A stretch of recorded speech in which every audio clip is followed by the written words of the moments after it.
কুমিল্লা বিমানবন্দর কবে চালু হবে এই প্রশ্ন ৩০ বছর ধরে ঘুরপাক খাচ্ছে বৃহত্তর কুমিল্লাবাসীর মনে। বিশ্লেষকরা বলছেন কিছু উদ্যোগ নিলেই এখান থেকেই অভ্যন্তরীণ রুটে উড়োজাহাজ চলাচল করা সম্ভব। এইচএম মহিউদ্দিনের পাঠানো তথ্য এবং ছবিতে ডেস্ক রিপোর্ট। হঠাৎ দেখে বোঝার উপায় নেই এটি একটি বিমানবন্দর।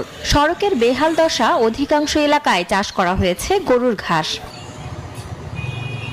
৭৭ একর ভূমির উপর প্রতিষ্ঠিত কুমিল্লা বিমানবন্দরটির এখন ভুতুড়ে পরিবেশ। গত ৩০ বছর ধরে এটি নিষ্প্রাণ।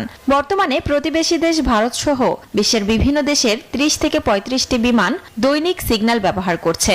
বন্দরে 23 জন কর্মকর্তা কর্মচারীরাও কাজ করছেন। বান্ডেল থাকলে প্রতি সেনমানিতে টাকা বাঁচবে। বিকাশ সেনমানি বান্ডেল কিনে জিতুন প্রতি লেনদেনে।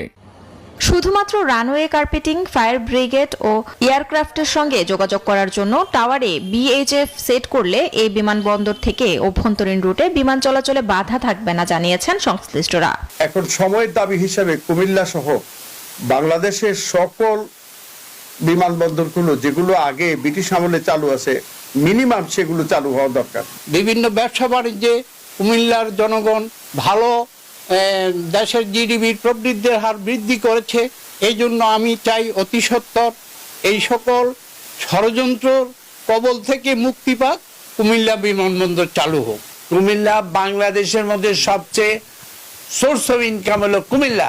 দীর্ঘদিন ধরে বিমানবন্দরটি চালু করার আন্দোলন হচ্ছে। এই বিমানবন্দরটি যদি চালু করা যায় তাহলে কুমিল্লা ইপিজেডের যে অর্থনৈতিক বিষয়টা এটা আরো চাঙ্গা হবে এবং কুমিল্লার মানুষ উপকৃত হবে। আমরা চাই, আমাদের প্রাণের দাবি, দীর্ঘদিনের দাবি, কুমিল্লা বিমানবন্দর পুনরায় চালু করা হোক।